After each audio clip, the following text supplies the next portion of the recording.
The Sterling Hotel's private dining room overlooked Lake Michigan, all crystal chandeliers and mahogany panels designed to impress.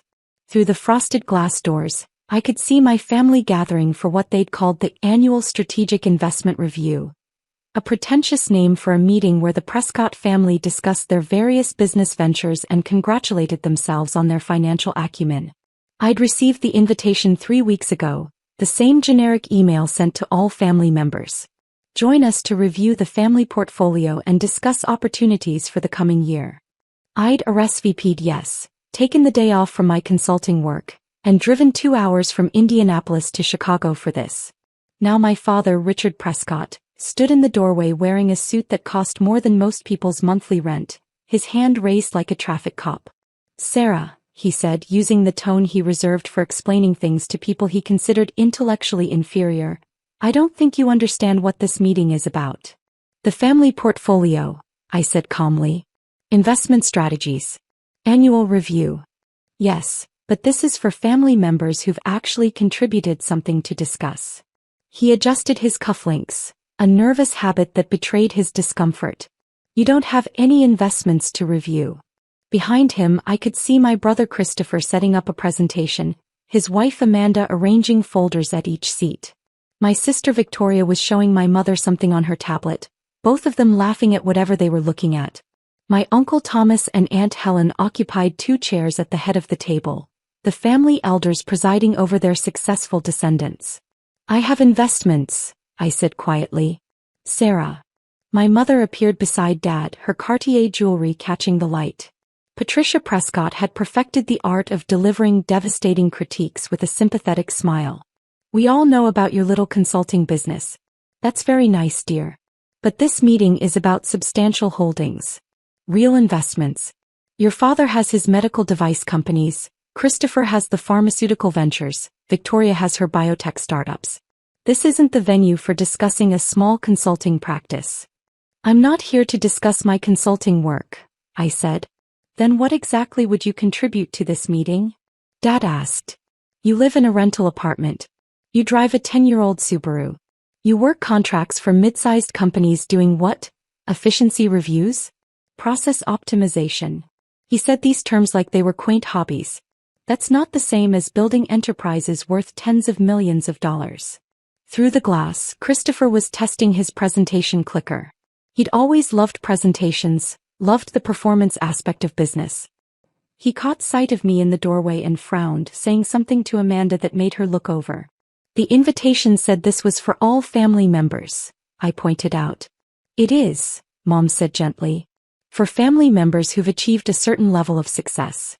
Who have something meaningful to contribute to the discussion. Sarah, you're 34 years old. You have no significant assets, no major investments, no business holdings. You're still living like you're fresh out of college." "I live simply because I choose to," I said. "You live simply because you have to," Dad corrected. "There's a difference between minimalism and inability. We're not trying to be hurtful, Sarah. We're being practical. This meeting involves discussions of multi-million-dollar investments, market strategies, portfolio diversification. It requires a certain level of expertise and experience that you simply don't have." Christopher had come to the door now, joining our parents. At 37 he'd cultivated the look of a successful healthcare executive. Designer glasses, perfectly tailored suit, expensive watch. "Hey Sarah. Maybe this isn't the best use of your time? We're going to be talking about things like FDA approval timelines, clinical trial results, venture capital rounds. Pretty dry stuff if you're not in the industry." "I understand those topics," I said. "Understanding them and actively working in them are different things," Christopher said, his tone patient in a way that made my jaw clench. "You consult for what, manufacturing companies? Logistics firms? That's not the same as being on the cutting edge of medical innovation." Victoria joined the cluster at the door. At 32 my younger sister had always been the family favorite, the golden child who'd done everything right. Stanford MBA, multiple successful biotech startups, married to another Stanford MBA. "Sarah, I think what everyone's trying to say is that this meeting is going to be really inside baseball for the medical and pharmaceutical industries. You'd probably be bored. Why don't we grab coffee later instead? Just as sisters." "I want to attend the meeting," I said simply.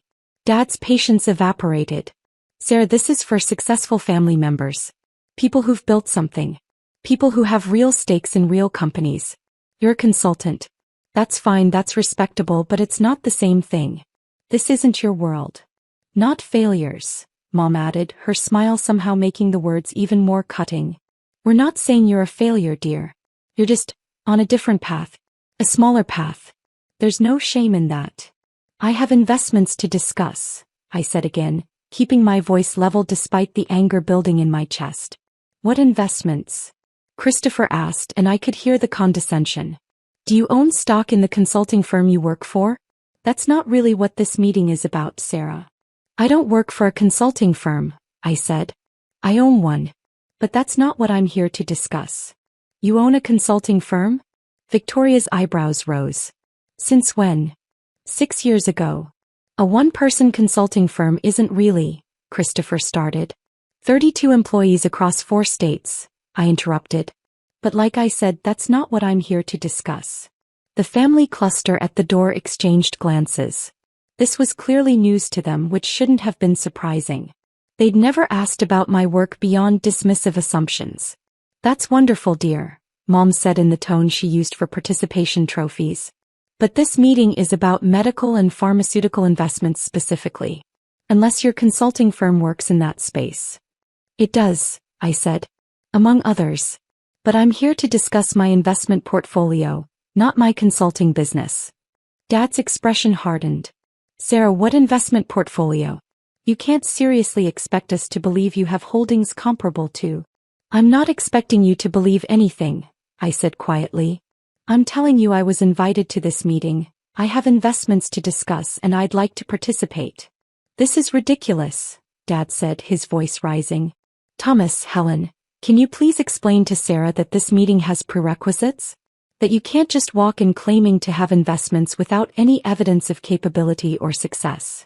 Uncle Thomas appeared in the doorway. At 68 he was the family patriarch, the one who'd built the initial Prescott fortune through medical device patents. Sarah, your father makes a valid point. This meeting involves very substantial sums and very complex strategies. We're talking about portfolio values in the hundreds of millions of dollars. I'm not sure what you think you have to contribute to that discussion. My phone vibrated in my pocket. I ignored it. I'd like to participate, I said once more. No, Dad said flatly. Sarah, I'm sorry, but no. This meeting is for serious investors only. You're welcome to join us for lunch afterward, but the actual portfolio discussion is not appropriate for someone at your level. High level, I repeated. You know what I mean, Dad said, frustration bleeding through. You're not in the same financial league. You rent an apartment for probably $1,200 a month. You drive a car that's nearly ready for the junkyard. You work as a consultant for companies we've never heard of. That's fine, that's your choice. But don't pretend you belong in a room where we're discussing 8-figure investments. My phone vibrated again. Then again. Someone was persistent. I'm going to ask one more time, I said. May I attend this meeting? No, Mom said, her smile gone now. Sarah, you're embarrassing yourself. You're embarrassing us. Please just accept that this isn't for you and leave gracefully.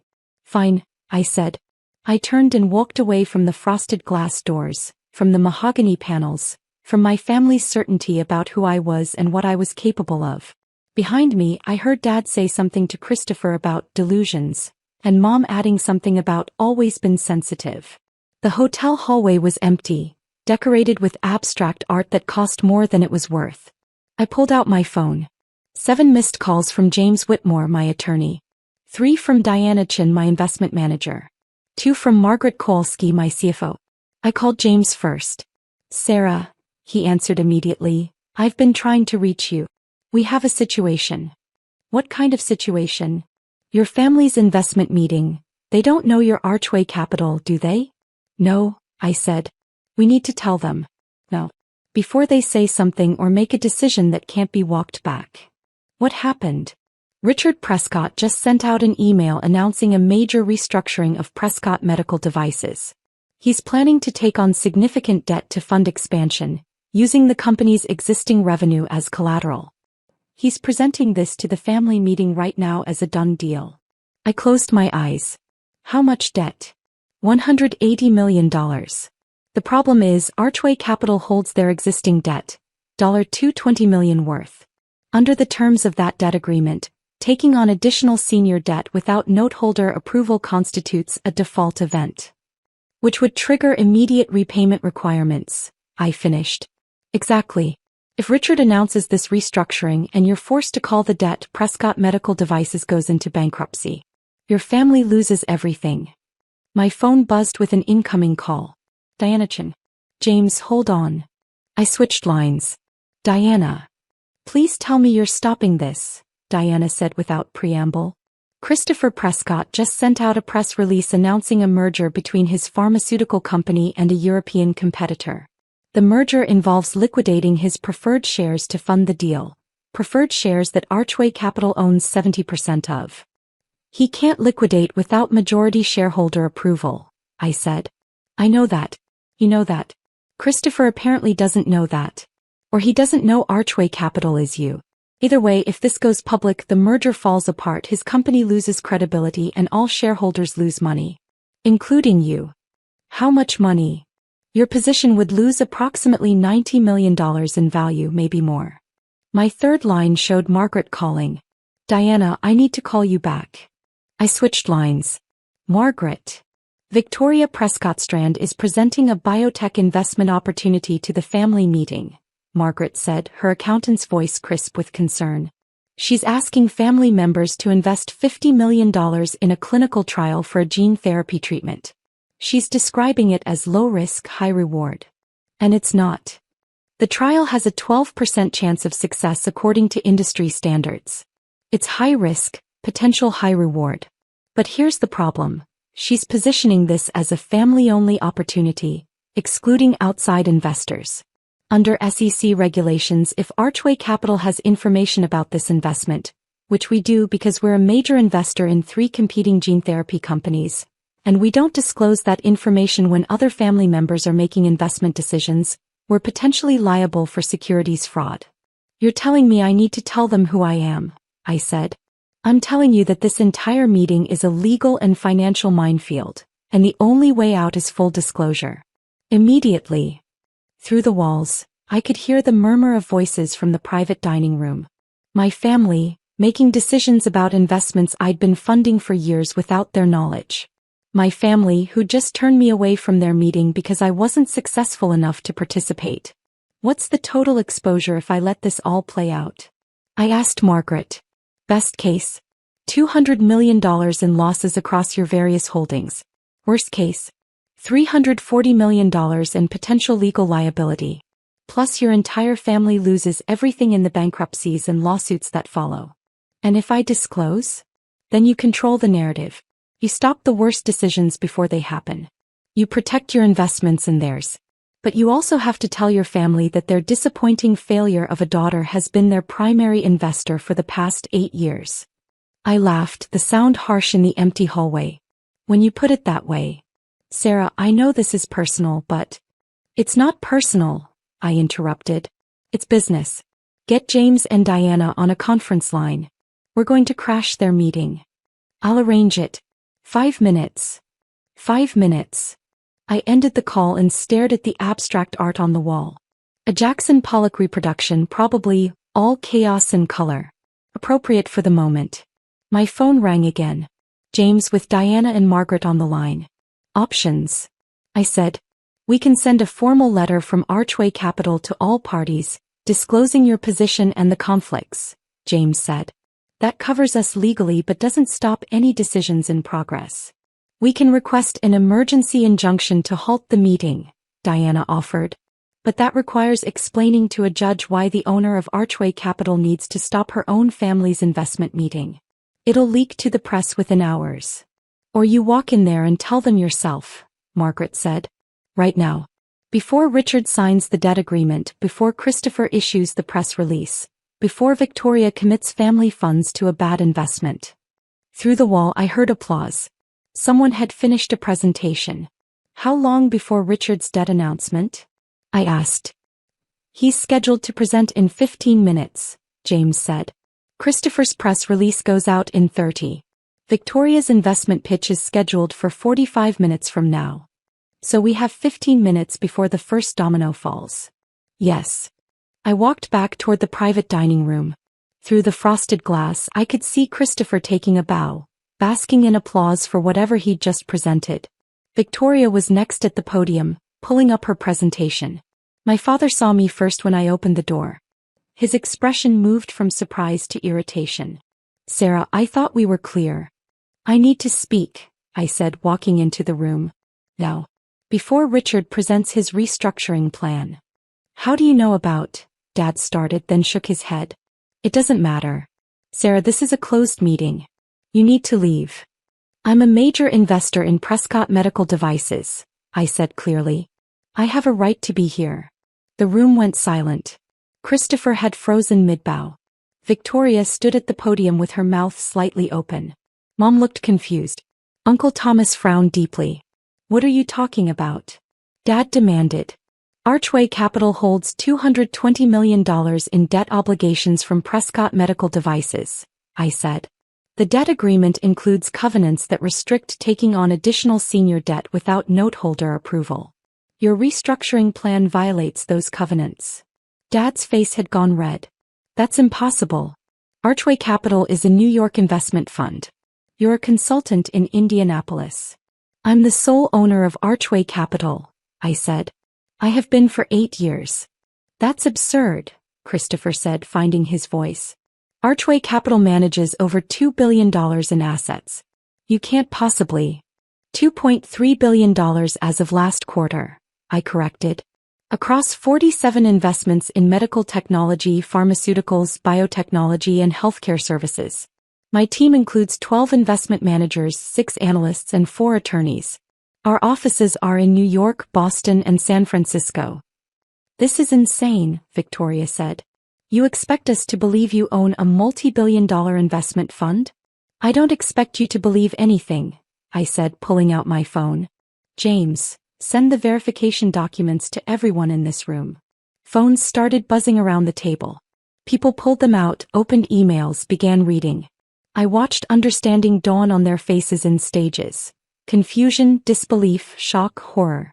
These documents show Archway Capital owning significant positions in all of our companies, Uncle Thomas said slowly, looking up from his phone. Is this real? Call your attorneys, I suggested. Have them verify. I'll wait. Uncle Thomas did exactly that, stepping away from the table with his phone pressed to his ear. Dad was scrolling through the documents, his face cycling through colors. Mom had gone very pale. Christopher was reading his phone like it might suddenly make sense if he stared hard enough. $220 million, Dad said finally. You're telling me you own $220 million of my company's debt? Yes. And Christopher's preferred shares. Diana Chen's voice came through my phone speaker. I'd left the conference line connected. Archway Capital owns 70% of the Series B preferred shares in Prescott Pharmaceutical Partners. And Victoria, Margaret added, we're a major investor in 3 gene therapy companies that directly compete with the treatment you're about to pitch to your family, which creates disclosure obligations under SEC regulations. Victoria sat down heavily. You've been investing in my competitors? I've been investing in the most promising gene therapy companies, I corrected. Your company is good, Victoria. But it's not the only good company in the space. Uncle Thomas returned to the table. I just spoke with my attorney. He confirms that Archway Capital is indeed owned by Sarah Prescott. He also confirms that the investment positions outlined in these documents are accurate according to public filings and industry databases. $2.3 billion, Mom said faintly. You manage $2.3 billion? I manage a portfolio worth $2.3 billion, I clarified. My personal net worth is different. But yes, roughly that scale. How? Christopher demanded. How is this possible? You live in a rental apartment. You drive a piece of junk. You work as a consultant. I live in a rental apartment because I travel constantly for work and don't want to maintain a house, I said. I drive a reliable car that I've maintained well because I don't care about impressing people with a luxury vehicle. And yes, I do consulting work, evaluating companies for potential investment. It's excellent due diligence. 8 years, Dad said, his voice strained. You've been doing this for 8 years and never said anything? I tried, I said quietly. Do you remember Thanksgiving 7 years ago? I mentioned I'd started an investment fund. You laughed and asked if I was investing my birthday money. Christmas 6 years ago, I said I'd made some successful investments in medical technology. You patted my head and told me to be careful not to lose my shirt. The silence was absolute. I stopped trying after that, I continued. I stopped mentioning my work. I stopped correcting your assumptions. I watched you all discuss your successes at family dinners while dismissing my career as cute or quaint. I listened to you explain business concepts to me that I understood better than you did. And I kept investing in your companies because despite everything, you're my family and your businesses are actually good. You let us make fools of ourselves, Mom said, anger breaking through her shock. No, I corrected. You made fools of yourselves by assuming you knew everything about my life without asking a single question. This is vindictive, Dad said. Hiding your success, waiting for this moment. I didn't hide anything, I interrupted. I just stopped volunteering information to people who weren't interested in hearing it. Every investment I made was public record. Every filing was with the SEC.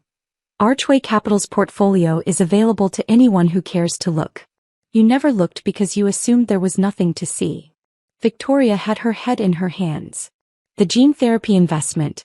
You're going to tell everyone it's high risk. It is high risk, I said. 12% chance of success according to industry standards. That doesn't mean it's a bad investment. High risk can be appropriate for a diversified portfolio. But describing it as low risk to potential investors is securities fraud. I wasn't trying to, Victoria started. I know, I said more gently. I know you believe in the treatment. But belief doesn't change risk profiles. And asking family members to invest based on misleading information could destroy relationships and potentially lead to legal action. Christopher was still staring at his phone. The merger. The press release. You're saying I can't. You can't liquidate preferred shares without majority shareholder approval, I said. Which means you can't complete the merger as structured. I'm sorry, Christopher. I know you've been working on this for months. But the deal needs to be restructured. How long have you known? He asked, his voice tight. About the merger? 6 weeks. My team analyzed it thoroughly. It's not a bad deal, but the structure is wrong. If you'd known to ask me, I could have helped you fix it before you committed to terms. And my restructuring? Dad asked. You're going to block that too? I'm going to require approval as a note holder, yes, I said. Which I'm willing to give, but only after reviewing the terms carefully. The expansion plan is solid, Dad. Your company is positioned well. But taking on $180 million in senior debt at the proposed terms would put the company at significant risk of default. There are better ways to finance expansion. Better ways you'll dictate, Dad said bitterly. Better ways I'll suggest, I corrected. As the holder of $220 million in existing debt, I have a vested interest in your company's success. I want to help, Dad. I've always wanted to help. You just never wanted my help. Uncle Thomas had been quiet through all of this, reading through documents on his tablet. Now he looked up. Sarah, these filings show you made your first major investment 9 years ago. You were 25 years old. Where did you get the initial capital? By inheritance from Grandpa, I said. The $500,000 he left me when I graduated college. You all told me to invest it conservatively, maybe buy a condo. I invested it in a medical device startup that was looking for angel funding. The company was acquired 3 years later for $47 million. My stake was worth $8.2 million. Grandpa John's money, Mom said slowly. You turned $500,000 into $8 million? That was the first investment, I said. I've made 183 investments since then. 147 were successful, 29 broke even, 7 failed completely.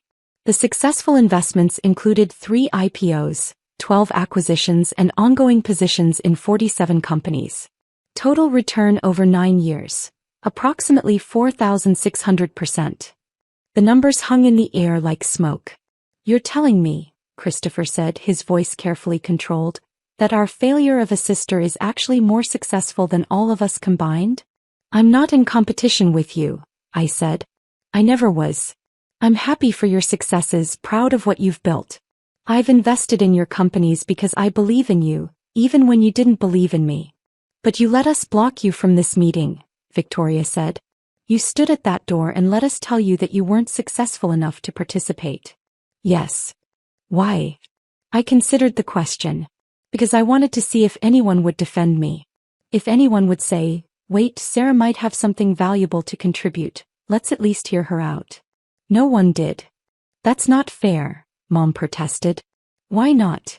I asked. You've all known me for 34 years. You've watched me graduate magna cum laude from Northwestern. You've seen me build a consulting business. I've mentioned investments, mentioned success, mentioned work. At what point does it become reasonable to assume I might know what I'm talking about? No one had an answer. The question now, I said, is where we go from here. I'm the major investor in most of your companies. I have significant influence over your business decisions. But I don't want to be an adversary. I want to help. Help like you helped today? Dad asked. By humiliating us? I prevented 3 major financial disasters, I said. Your debt restructuring would have triggered a default that could have bankrupted Prescott Medical Devices. Christopher's merger would have collapsed in lawsuits and regulatory problems. Victoria's investment pitch would have exposed the family to securities fraud charges. That's not humiliation, Dad. That's protection. Protection we didn't ask for, he said. No, I agreed. Protection you didn't know you needed because you never asked what I knew or what I could do. Uncle Thomas cleared his throat. I think Sarah has earned a seat at this table. More than earned it. I move that we restructure this meeting to include her full participation, with the understanding that Archway Capital is a major stakeholder in family business decisions going forward. Seconded, Aunt Helen said quietly. She'd been silent through the entire revelation, but now she met my eyes with something that might have been respect. Sarah should have been included from the beginning. We were wrong to exclude her. So we just pretend the last 9 years didn't happen? Christopher asked. We just accept that our little sister is secretly a billionaire and move on? I'm not a billionaire, I said. My fund manages $2.3 billion, but my personal net worth is substantially less. Around $480 million, depending on current valuations. The room absorbed this information with varying expressions of shock. Around $480 million, Victoria repeated. You say it like it's nothing. It's not nothing, I said. But it's also not relevant to whether we can work together as a family. The question isn't how much money I have or how much money you have. The question is whether we can respect each other enough to have honest conversations about business and family and success. You want respect, Dad said slowly. After humiliating us today. I want what I've always wanted, I said. To be seen. To be heard. To be treated like someone whose opinion might have value. I don't need you to celebrate my success or apologize for underestimating me. I just need you to acknowledge that I exist as something other than the disappointing daughter who never lived up to her potential. Mom was crying now, silently, her carefully applied makeup beginning to streak. We got it so wrong, she said. All these years we got it so wrong about you. Yes, I said simply. You did. I don't know how to fix this, she said. Neither do I admitted. But maybe we start by having the meeting we should have had in the first place. The one where everyone gets to participate, where everyone's contributions are valued, where we work together instead of competing for who's most successful. You'd still participate? Christopher asked. After what we said to you? You're my family, I said. I'm angry, yes. I'm hurt. But I'm also pragmatic. I have $300 million invested across your various companies. If you all fail, I lose money. If you succeed, we all benefit. So yes, I'll participate. If you'll actually listen. Uncle Thomas stood. Then let's start over. Sarah, would you like to present Archway Capital's portfolio and discuss how our investments intersect? I pulled up my presentation on my tablet. The one I'd prepared 3 weeks ago, the one I'd thought I'd give today before my family blocked me from the room. I'd be happy to, I said. For the next 3 hours we worked through the family portfolio with new eyes. I explained the debt covenants on Dad's restructuring and offered alternative financing structures. I walked Christopher through the regulatory requirements for his merger and suggested ways to restructure the deal that protected all shareholders. I provided Victoria with detailed risk analysis on her gene therapy investment and connected her with researchers at competing companies who might be willing to collaborate rather than compete. It wasn't comfortable. There were moments of tension, flashes of anger, periods of uncomfortable silence. But we worked through it, all of us, like a family who'd finally decided to see each other clearly. By the end of the meeting, we'd restructured $400 million in investments, identified $60 million in new opportunities, and prevented 3 major disasters. We'd also scheduled a follow-up meeting for next month, this time with me leading the discussion on portfolio diversification and risk management. As we filed out of the private dining room, Victoria caught my arm. "I'm sorry," she said quietly, "for what I said at the door. For all the times I assumed I knew better than you." "I'm sorry too," I said, "for not trying harder to correct those assumptions." "No," she said firmly. "That's not your responsibility. We should have asked. We should have cared enough to ask." Christopher joined us in the hallway. "The consulting business with 32 employees. Is that real, or did you make that up to make us feel stupid?" "It's real," I said. "Prescott Analysis Group. We specialize in operational efficiency for mid-sized manufacturing and logistics companies. Annual revenue last year was $8.4 million. $8.4 million? He looked stunned. "That's not a small consulting practice." "No," I agreed. "But it's also not what I'm most proud of. The work is good, but it's not my passion. The investments are where I make my impact." "What is your passion?" he asked. I smiled. "Funding medical innovation that helps people. Finding treatments that work. Supporting researchers and companies that are trying to solve real problems. That's why I invested in all of your companies in the first place. You're all doing good work, even if you're also insufferable sometimes." He laughed, the sound surprised. "Fair assessment." Mom and Dad approached together, their earlier confidence replaced with uncertainty. "Sarah," Dad said, then stopped, seeming unsure how to continue. "We owe you an enormous apology," Mom finished. "Not just for today. 4 years of assumptions and dismissals and treating you like you were less than you are." "Yes," I said. "You do." "I don't know if we can fix this," Dad said. "I don't know if you can forgive us." "I don't know either," I said honestly. "But I know we can try. That's what families do, right? We mess up and we hurt each other and we try to do better." "We will do better," he said. "I promise you that." "Don't promise," I said. "Just do it. Show up. Ask questions. Listen to the answers. That's all I've ever wanted." Uncle Thomas had been waiting by the elevators. As I approached, he smiled. "Your grandfather would be very proud," he said. "He always said you had a head for business. We should have listened to him."